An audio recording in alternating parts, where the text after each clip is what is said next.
धर्मेंद्र प्रधान के इस्तीफे के बाद क्या विपक्ष पहले से ज्यादा हमलावर होगा? प्रधान के त्याग पत्र के बाद अब ये सबसे बड़ा सियासी सवाल है। धर्मेंद्र प्रधान के इस्तीफे के बाद राहुल से लेकर अखिलेश तक उनके इस्तीफे को पीएम मोदी और बीजेपी का झुकना बता रहे हैं। सवाल यह है कि क्या जंतर मंतर पर जो आंदोलन खत्म हो चुका है वो दूसरे रूप में संसद में लड़ा जाएगा? क्या कहते थे ये? क्या कहते थे? इस सरकार में इस्तीफे नहीं होते। क्या कहते थे? इस सरकार में इस्तीफे नहीं होते। हम कहना चाहते झुकती है दुनिया, झुकाने वाला चाहिए।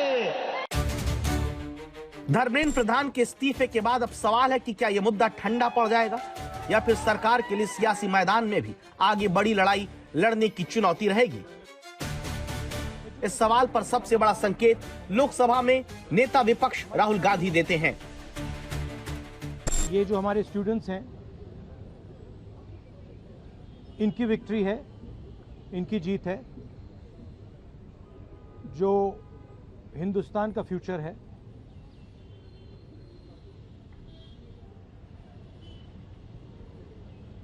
एजुकेशन सिस्टम जो हमारी शान हुआ करती थी, पूरी दुनिया में एक्नॉलेज था कि हिंदुस्तान का एजुकेशन सिस्टम बहुत बढ़िया है। उस पर सालों से आक्रमण हो रहा है, उसको कैप्चर किया जा रहा है, उसको प्राइवेटाइज किया जा रहा है। उस पर रिएक्शन था। राहुल गांधी ने छात्रों के मुद्दे को बेरोजगारी से जोड़ते हुए सरकार के साथ आरएसएस को भी घेरना शुरू कर दिया और बता दिया कि उनके लिए मुद्दा भी खत्म नहीं हुआ है।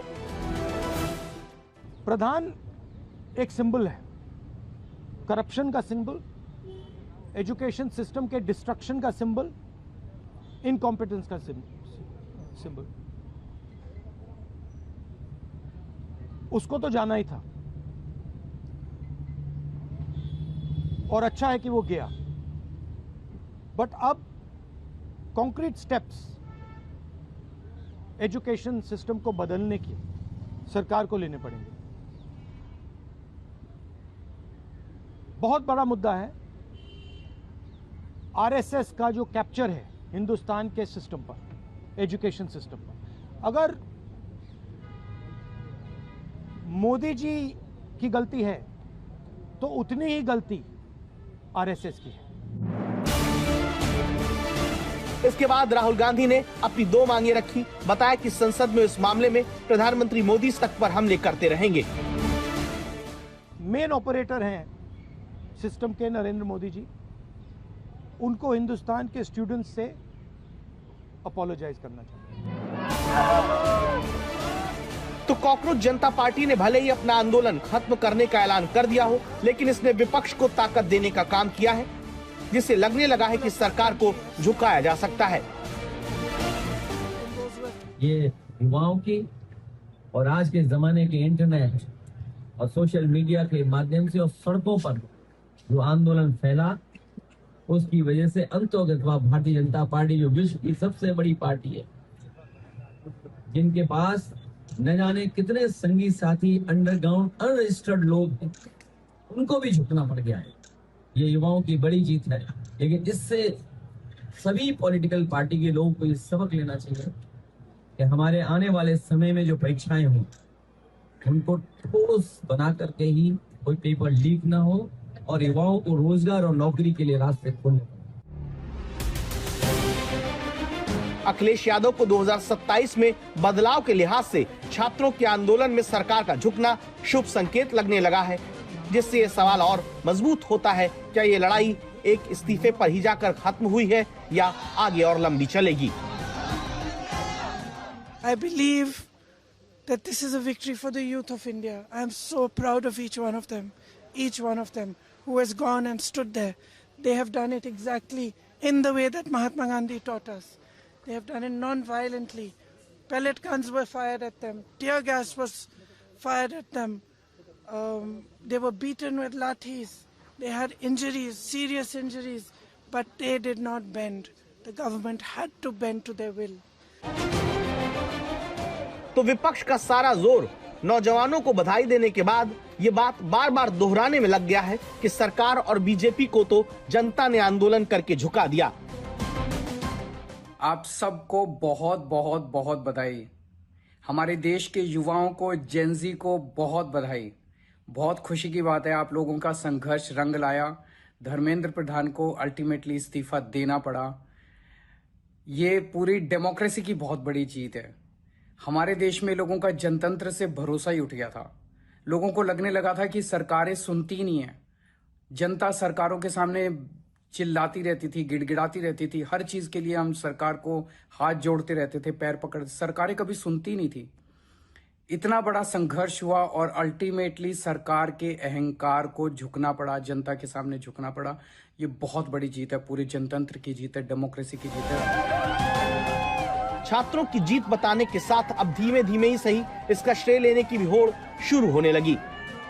कांग्रेस नेता पवन खेड़ा ने कहा कि राहुल गांधी जेनजी की बहुत दिनों से बात कर रहे थे, जिनकी ताकत का एहसास अब सरकार को हुआ है। देश की जेनजी ने, युवाओं ने अपने हौसले और साहस से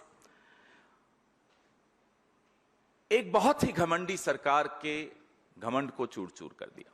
इसमें कोई शक की बात नहीं है। पहले उसका मजाक उड़ाया गया, फिर चुप्पी हो गई, फिर रात को 12 बजे रील्स आने लगी, फिर फ्रेंड्स बन गए वो लोग। लेकिन घमंड टूटते हुए हमने रोज देखा, एक एक करके, एक एक करके, एक एक करके। और आज उसकी परिणति ये हुई कि धर्मेंद्र प्रधान को नौकरी से बाहर निकाल दिया गया। शरद पवार ने भी धर्मेंद्र प्रधान के इस्तीफे को नौजवानों की जीत बताया और पीएम के साथ अपनी मुलाकात का जिक्र किया और लिखा कि बातचीत के 2-3 दौर पहले ही हो चुके थे। मैं खुद प्रधानमंत्री से मिला, मैंने उनसे अनुरोध किया कि लोकतंत्र में संवाद बनाए रखना बहुत जरूरी होता है, या तो इस्तीफा देना चाहिए या फिर बातचीत करके उनकी क्या बातें हैं उन्हें सुनना चाहिए। इसके लिए आप केंद्रीय मंत्रिमंडल के 2-3 मंत्रियों, संभव हो तो वरिष्ठ मंत्रियों को नियुक्त करें। तो सड़क पर छात्रों की लड़ाई भले ही अब पूरी हो गई हो, लेकिन अभी संसद में जंग बाकी है। ये कामयाबी है उन तमाम नौजवानों की जद्दोजहद और उनकी कुर्बानी, और मैं उनको मुबारकबाद भी देता हूँ।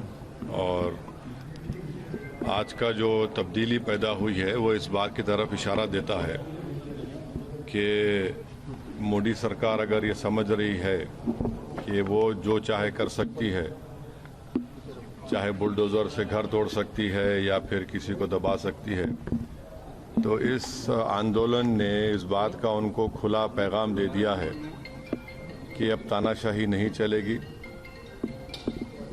लोकशाही अगर चलाना है तो संविधान के दायरे में जिसको बाबा साहब अम्बेडकर ने बनाया उसके तहत चलाना पड़ेगा। सरकार सोमवार को पेपर लीक पर सख्त कानून का बिल पास करने की तैयारी में है। ड्राफ्ट तैयार है, चर्चा भी तय हो चुकी है। जहां विपक्ष की पहली बड़ी मांग धर्मेंद्र प्रधान के इस्तीफे के रूप में पूरी हो चुकी है, इसलिए सरकार और बीजेपी अब विपक्ष से भी अपनी जिम्मेदारी पूरी करने की हिदायत देने लगे हैं। अब ये एक कसौटी होगी विपक्ष की कि अब वो संसद में चलने देती है संसद और अपनी बात संसद के पटल पर रखती है धारदार तरीके से, या फिर भागने का प्रयास करती है, या अगले 48 से 72 घंटे में साफ हो जाएगा। लेकिन बड़ा सवाल है कि क्या कानून और इस्तीफे से इस समस्या का समाधान निकलेगा? क्या छात्रों को पेपर लीक की बीमारी से मजबूत छुटकारा मिल पाएगा? आज तक ब्यूरो।